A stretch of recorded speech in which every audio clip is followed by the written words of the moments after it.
Hello guys, कैसे हो आप सब? फिर स्वागत है आपके अपने यूट्यूब चैनल ओसियम सेंटर में। तो आज हम बात करेंगे एक नए टॉपिक के बारे में जो है स्टार्टअप इंडिया।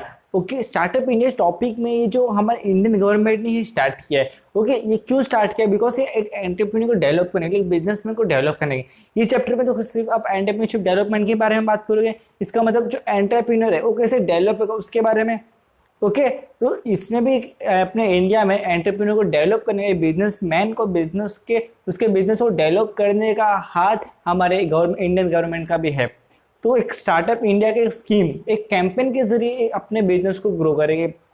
ओके, तो इसके डिटेल में आज हम इसके बारे में जानेंगे। ओके, तो इसके पीछे मैंने कुछ पॉइंट्स लिखे हैं जो हमारे कुछ 4-5 पॉइंट्स मैंने मेंशन किए। इससे हम समझेंगे कि स्टार्टअप इंडिया में होता क्या है, और जो नेक्स्ट है हमारे कुछ ऐसे सिमिलर जो 3 पॉइंट है इसके और अंदर इसके बारे में हम जानेंगे इसके अंदर क्या होता है।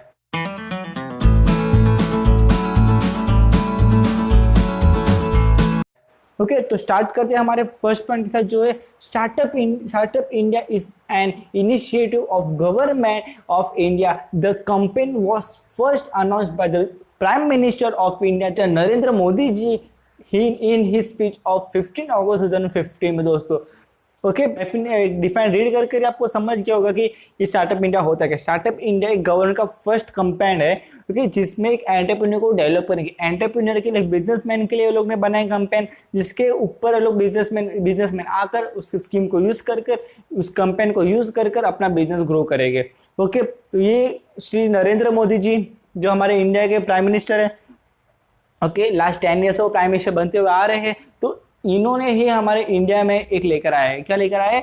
स्कीम, एक कैंपेन लेकर आया है। उस कैंपेन का नाम है स्टार्टअप इंडिया। और सेकंड उसके आगे नेक्स्ट में जो पढ़ेंगे वो होगा startup India, sorry stand up India. Okay, वैसे ही ये एक स्टार्टअप इंडिया कब अनाउंस किया था?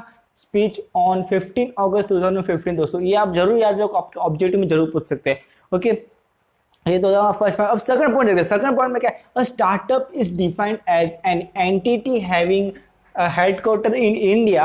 जो उसका एंटिटी में जो स्टार्ट हुआ है, जिसका बिजनेस है, जो इसका लीगल एंटिटी रहेगा, स्टेटस रहेगा बिजनेस का, वो हमारे इंडिया में ही इसका हेडक्वार्टर, वो से इंडिया से बन के निकला है। Okay, which was open less than 10 years. अभी तो उसको 10 साल भी नहीं हुए ओपन, चालू होते हुए 10 साल भी नहीं हुए।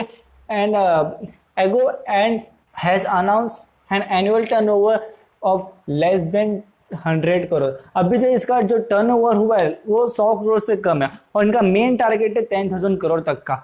ऑब्वियसली दोस्तों पहुंच जाएगा। इंडिया है, बहुत सारे बिजनेस में हर साल निकलते रहते हैं, आते रहते, तो ऑब्वियसली हमारा जो टर्नओवर रहेगा वो 10,000 निकल जाएगा, 10,000 करोड़ में निकल जाएगा। और अभी तक हमारे पास हुआ है 100 करोड़ में।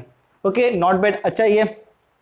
ओके, तो ये था हमारा एक डिफाइन, जिसके अंदर हमने मालूम किया है कि ये ऐसा कुछ स्कीम्स होती है। ओके, ये पहले 10 साल पहले, उसको पूरे 10 साल भी नहीं हुए अभी तक, बिकॉज 2015 में निकला हुआ है और 2016 में लॉन्च हुआ है।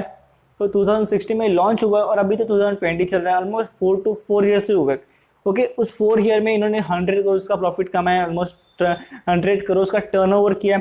ओके, अब नेक्स्ट पॉइंट है, one of the objective of the India government. एक ऑब्जेक्टिव था, एक एम था इंडियन गवर्नमेंट का। क्या एम था वो? Is to make India nation for a job creator instead of job seekers. कितना मस्त एम बनाया। ये क्या बोल रहे कि हमें एक ऐसा एम बनाया कि हमें क्या करना है, हमें जॉब बनाने वाले चाहिए, जॉब ढूंढने वाले नहीं चाहिए। ओके, वन सेकेंड, हमें जॉब बनाने वाले चाहिए, हमें जॉब ढूंढने वाले नहीं चाहिए। ओके, जब एंटरप्रेन्योर होता है वही मार्केट में जॉब लेके आता है। एक एंटरप्रेन्योर बड़ा बिजनेस खड़ा करता है, अपने बड़े बिजनेस के उसका लाखों एम्प्लॉय, हजारों एम्प्लॉयज काम करे, उससे हजारों एम्प्लॉयज उन लाखों एम्प्लॉयज उन कंपनी ढूंढ के आते हैं, इस कंपनी में भर्ती होते हैं। ओके, वैसे ही इंडिया गवर्नमेंट क्या बोलता है कि हम एंटरप्रेन्योर्स बढ़ाएंगे, हम ऐसा करेंगे कि जॉब लेकर मीन्स जॉब क्रिएटर, वो जॉब क्रिएट करेंगे, जॉब ढूंढने की जगह वो जॉब बनाएंगे, इतना हाई लेवल पर उनको लेके जाएंगे, और वैसे हम उन्हें एंटरप्रेन्योर बनाएंगे। तो ये था एक इंडियन गवर्नमेंट का वन ऑफ द ऑब्जेक्टिव। ऐसा बहुत सारा ऑब्जेक्टिव इंडियन गवर्नमेंट का, एक एंटरप्रेन्योर को लेकर, अपने स्टार्टअप बिजनेस को लेकर। आपके टेक्स्ट में मेंशन है, आप देख सकते हो। Okay, it aims it at building in an ecosystem which will nature startups in the country. It aims, इसका एक और एम है कि उसको बिल्ड करना है। क्या बिल्ड करना है? An ecosystem which will nature startups in the country. एक ऐसा हमें इकोसिस्टम बनाना है जो हमारे कंट्री से ही निकल के बना हो। ओके कि हमें किसी पर डिपेंड नहीं रहना, हमारे इकोसिस्टम हमने खुद बिल्ड किए। ओके हमारे खुद के लोगों ने हमारे खुद के लोगों ने बिजनेस किया, हमें खुद के लोगों ने एंटरप्रेन्योरशिप डेवलप किए, एंटरप्रेन्योर बने और इतने बड़े बड़े एंटरप्रेन्योर बड़े बाहर के देशों में जाकर काम कर रहे हैं और उसी के साथ एक अपना इकोसिस्टम बना रहे।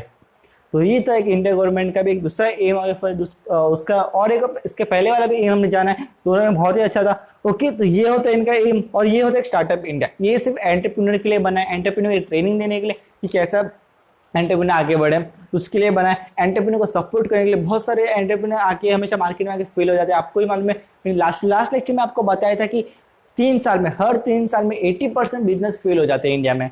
आते 80% गए, 100 आएंगे, 20 चल जाएंगे, 80 गिर जाएंगे। ये हर साल, हर 3 साल में होता है दोस्तों। आने वाले टाइम में और बढ़ भी सकता है, लेकिन हमारे इंडिया में इसके ऊपर फोकस करके इसके ऊपर ध्यान दिया और एक कंपनी बनाया, उस कंपनी का नाम है startup India.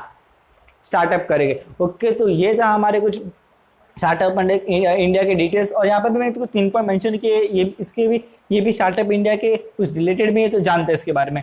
Simplification and hand holding. Okay simplified करना, जो बिजनेस को रिलेटेड, जो एंटरप्रेन्योर को लेकर जो हमारा हार्डवर्क आ रही थी, हमारे बीच में कुछ तकलीफें आ रही थी, उसको सिंप्लीफाई कर दिया, उसे ईजी कर दिया। फिर उसको ईजी करने के बाद एकदम ईजिली एंटरप्रेन्योरशिप अपना बिजनेस करने लग गए। ओके इसके कारण हमारे इंडिया में बिजनेस का थोड़ा जो होते ना बिजनेस बढ़ जाते, तो वो इसके रेट जो थे वो बढ़ गए। किसी कारण एक सिंप्लीफिकेशन हैंड होल्डिंग करने लगा, perfect hand holding, easily hand holding होने लगा। ओके तो फर्स्ट पॉइंट ये था। सेकंड पॉइंट देखते हैं, funding support and incentives. Okay अब इंसेंटिव तो मतलब आपको मालूम है दोस्तों, जो सैलरी के वो कुछ अलग से बोनस मिलते हैं जो कंपनी द्वारा दी जाती है, वो एक इंसेंटिव है। एंड फंडिंग सपोर्ट गवर्नमेंट के द्वारा एक एंटरप्रेन्योर को दी जाती है। तो कैसे सपोर्ट होती है, वो इनकम टैक्स की फंडिंग हो सकती है, टैक्स की सपोर्ट हो सकती है, या फिर और भी कुछ लोन्स की सपोर्ट हो सकती है। तो वैसे ही लोन प्रोवाइड कर एकदम ईजी लोन प्रोवाइड करके बिजनेस को सपोर्ट कर सकते हैं। ओके थर्ड पॉइंट देखते हैं, इंडस्ट्री के लिए जो रिलेटेड है वो है एकेडमिया पार्टनरशिप। जो ऐसे नॉर्मल पार्टनरशिप जैसे होता है, आपको मालूम है पार्टनरशिप कौन होता है, जो 2 और मोर देन 2% जाकर वहाँ पर बिजनेस करते हैं, एक बिजनेस को रन करते हैं एक एग्रीमेंट के साइन द्वारा, तो वो होता है पार्टनरशिप फर्म या फिर पार्टनरशिप बिजनेस। वही होता है academic partnership and incorporation. Incorporation का मतलब होता है दोस्तों, आपको इसका रियल मीनिंग ऐसा होता है कि मतलब सही टेम्परेचर पर सही जगह पर काम करना, सही टेम्परेचर पर सही जगह पर काम करते हो। वैसे ही बिजनेस में क्या होता है, एक एंटरप्रेन्योर में क्या होता है कि इन कॉम्बिनेशन में क्या होगा कि सही जगह पर सही काम करना, सही जगह पर सही काम करना, वो होता है इन कॉम्बिनेशन। वो एक इंडस्ट्री पार्ट में आता है, सेम है पार्टनरशिप। ओके तो ये था हमारा आज का स्टार्टअप इंडिया कंटेंट। अगर आपको कुछ भी डाउट हो तो आप मुझे कमेंट सेक्शन में जरूर पूछ सकते हो। Okay thank you.